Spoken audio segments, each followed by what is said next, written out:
Get out, you worthless wife, who can't even do household chores. I sat on the floor, berated and belittled. My mother-in-law glared at me. I've got Mauricio and my mom. We don't need you. You always look so miserable. You are just a parasite. My sister-in-law, who never lifts a finger around the house, said this with a tone of utter disdain. Wait a minute, Mauricio. Your mom and sister are being too harsh. Before I could finish, even my husband, Mauricio, looked down on me. My mom and sister are right. I don't need a wife who can't handle housework while working. Besides, I've got a young part-time girl who's much better. Pack your bags and leave. Stunned by Mauricio's words, all three began to berate me, calling me a failure of a wife. I clenched my fists, looking down. After exploiting me all the time, how dare they? Just you wait. I'll make sure you all get what's coming to you. But I looked at the three of them and said, without changing my expression, Fine, I'll leave. The downfall of the family that's been dumping everything on me begins now. My name is Eleanor. I'm 32 and a working housewife. Most women work after marriage these days, and I've continued to work at the company I joined after graduating college because I love my job. One morning, as I was busy getting ready for work, Mauricio spoke up. Hey, Eleanor, can you handle this? Tax season is coming up.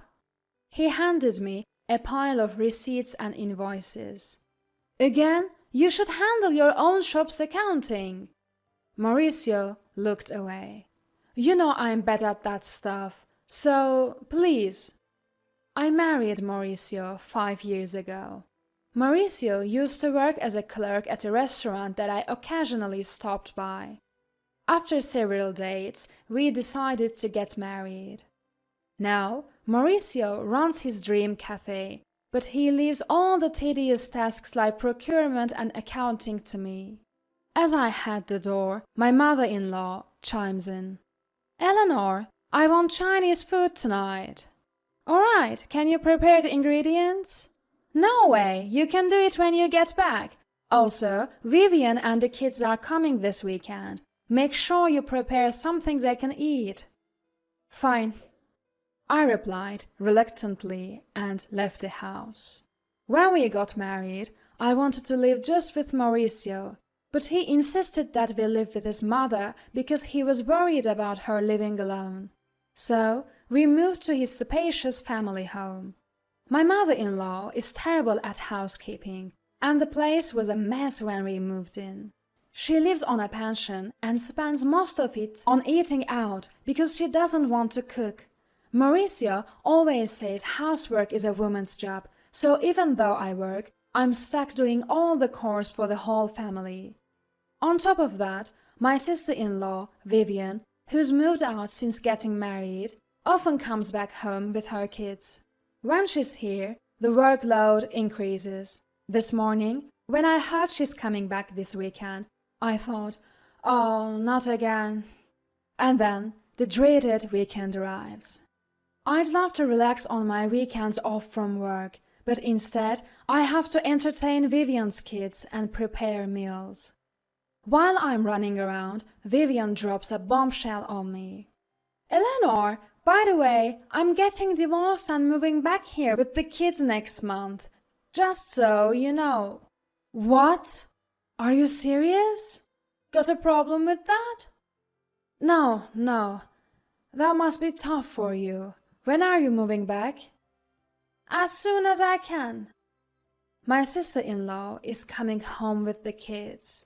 I'm initially taken aback, but then reconsider it. Vivian used to be a housewife, so she'll probably help around the house. That should lighten my load a bit. Though we are not particularly close, I look forward to having less work and go about my days. But I soon realized I was too optimistic. Vivian, like her mother, does absolutely nothing. She lounges around all day, watching TV and snacking. She neither works nor does housework. Apparently, her neglect of household duties was a major reason for her divorce. Now, I have to do all the chores, including making meals for her picky kids and getting them ready for kindergarten. As time passes, my job gets busier with a new project, requiring more overtime and early starts. The house becomes increasingly messy.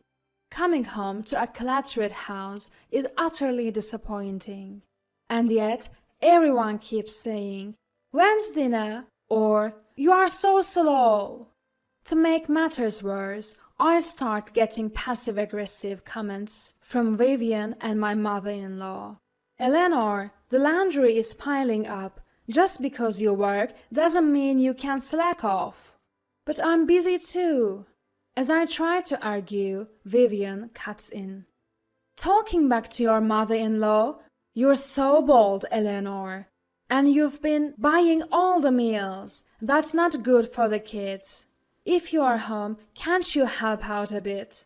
"What are you saying? Mauricio is a business owner. You don't have to work. You're just doing it out of selfishness. So fulfill your duties as a wife perfectly." I was speechless, and both of them looked at me as if it was all perfectly normal. That night I was so angry I could explode, so I talked to Mauricio. "I'm busy with work, and neither your mom nor your sister is helping with the housework." "You are not bad-mouthing my mom and sister, are you?" Mauricio glares at me. I replied in amazement. "No, that's not it. But I can't handle all the housework by myself. If you could help me a little." "I'm busy running a business. You might not understand because you have an easy office job, but running a business is hard. Besides, housework is a wife's job, isn't it? Don't expect me to do it." "Are you serious?" Mauricio just goes to sleep, leaving me to stew in my thoughts. But then an idea comes to me. I came up with a good idea. I quickly grab my phone and make some online purchases before going to sleep. A few days later, a bunch of new appliances arrive. A drum washer-dryer, a cleaning robot, and kitchen appliances with automatic cooking functions. If no one's going to help me, I might as well make my chores easier with some handy gadgets. As the delivery guys are bringing in the washer, my mother-in-law and sister-in-law show up. "You bought a new washer without asking? The old one still works." "But it's old, and this will make laundry faster and easier." "What's all this? A cleaning robot and cooking appliances? Eleanor, come here!" I'm summoned to the living room, where they're sitting on the sofa, and I'm told to sit on the floor. Mauricio is there too, sitting next to his mom, looking smug. "What's going on?" My mother-in-law shouts. "What do you mean, what's going on? You buy all these lazy gadgets with the household money. What are you thinking?" "I thought it would make housework more efficient." "It's not about efficiency. People these days rely too much on machines." My sister-in-law chimes in. "Exactly, Eleanor. And those are luxury items. The appliances we have are still usable. You're just being wasteful because Mauricio is a business owner." She glares at me, and Mauricio nods in agreement. "But You're just trying to make life easier for yourself. Can't you even do housework properly?" I wanted to say, "Look who's talking," but I kept quiet. Finally, my mother-in-law, perhaps frustrated by my silence, snaps. "If you can't even do housework properly, you should just leave." I look at her in shock. She glares back at me. "We don't need you. Mauricio and I are fine without you. You always look so tired and miserable. You're just a parasite." My sister-in-law spoke in a tone that suggested she was fed up. "Wait a minute! Mauricio, your mom and sister are being way too harsh!" When I turned to Mauricio for support, he looked down on me and said, "They're right. I don't need a wife who can't handle housework." I stared at Mauricio in disbelief, but he just smirked. "I'm a business owner, and I can do whatever I want with my money. I don't need a wife who spends it to make her life easier." "Why would you say something like that?" "Besides, I've been getting along well with a young part-time worker. She's cute, unlike you. Pack your bags and leave." Stunned by Mauricio's words, all three began to berate me, calling me a failure of a wife. I clenched my fists in anger. After exploiting me all this time, they dare to say this? Just you wait. I'll make you regret this. But I kept my composure and said, "Fine, I'll leave." "Good. We'll be better off without you." My mother-in-law spat out, and I silently stood up and placed something on the table. "Mauricio, let's get divorced." It was a pre-filled divorce application. I had gotten it as a sort of talisman, tired of everything. "Fine, I'll sign it, but don't regret it later." Mauricio signed the papers, and I packed my bags and moved to a weekly apartment that same day. No one came to see me off. I submitted the divorce papers to the city hall and rented a condo. Around the same time, I accepted a promotion I had been refusing due to housework and became a department head. I was able to advance my career, which I had almost given up on, and I became more and more immersed in my work, thrilled that no one was there to hinder me. More than anything else, I was overjoyed. About a week after leaving, my former mother-in-law started calling. But I was busy and had no desire to talk to someone who had called me a worthless wife. I continued to ignore her calls. A year later, on a day off, she called again.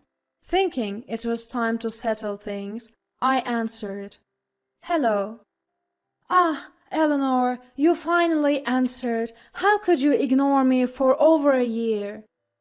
"What do you want?" "Well, how are you doing? Are you okay?" I answered her probing question straightforwardly. "I'm doing great, working hard in my own apartment. I've been promoted and my salary has increased. I'm living comfortably." "Is that so? Would you consider coming back?" Her tone was almost pleading, and I asked, shivering, "Why now?" "We are in trouble. We are running out of money."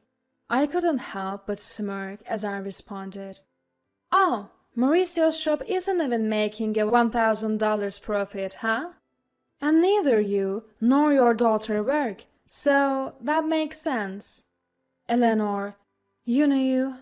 "Yes, I knew. Mauricio's cafe was only making about $800 a month in profit. I was the one handling the finances, so of course I knew. Mauricio, who acted like a big-shot business owner but didn't do any proper management or customer service, probably had no idea. Of course I knew. I was the one doing all the accounting and inventory." "What? Why didn't you say something?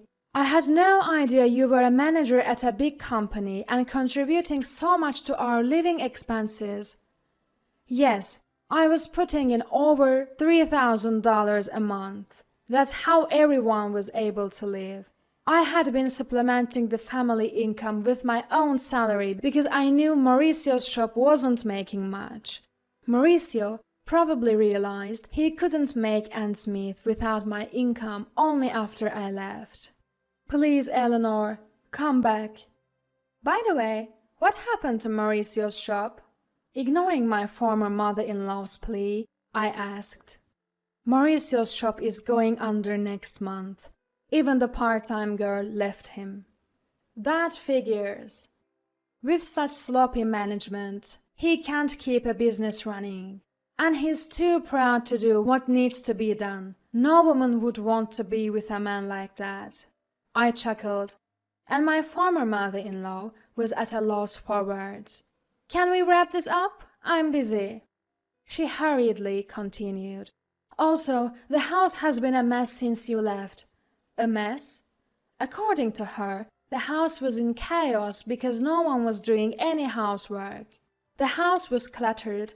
No one was cooking, so they had to buy food, and they couldn't even afford a new washing machine. It would have been nice if you'd left those appliances. Ex-mother-in-law says. What are you talking about? Weren't those lazy appliances? And what's wrong with taking things that I paid for? I shouldn't have said that, but I never thought the house would become like this just because no one was doing the chores. I asked, getting a bit irritated.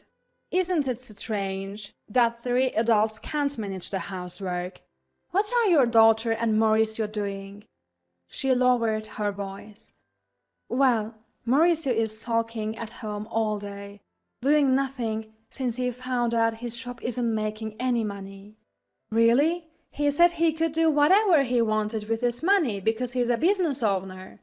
And Vivian won't work no matter how much I tell her. She doesn't do housework, and she even asks me for pocket money for herself and her kids.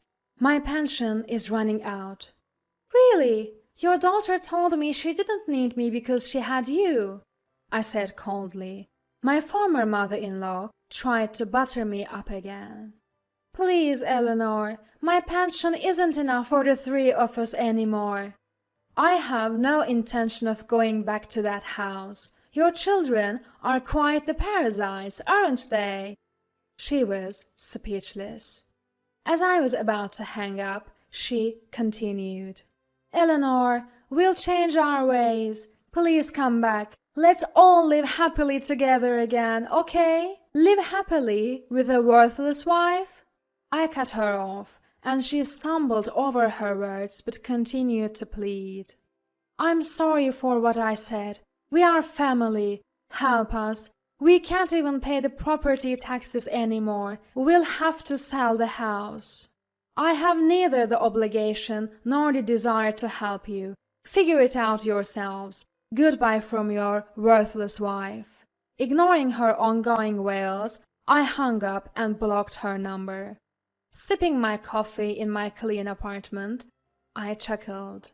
3 months later, I happened to pass by Mauricio's cafe. It had become a vacant storefront. It seemed he really had gone out of business. Even their family home was listed as sold. According to a former neighbor I ran into, the 3 of them had sold the house and fled, now living in a cramped apartment nearby. They were a constant neighborhood nuisance, always fighting and even stinking up the place. Complaints were piling up. All they had to do was work hard and take care of their home without relying on others, but they didn't, which was so like them. I looked at their former home with detached eyes and walked away. Since then, I've been focusing on my work. Recently, a sincere and hard-working colleague confessed his feelings for me, saying, I love how dedicated you are to your work. We are dating with the intention of getting married. I don't think my next marriage is too far off. And this time, I'm looking forward to grabbing hold of happiness.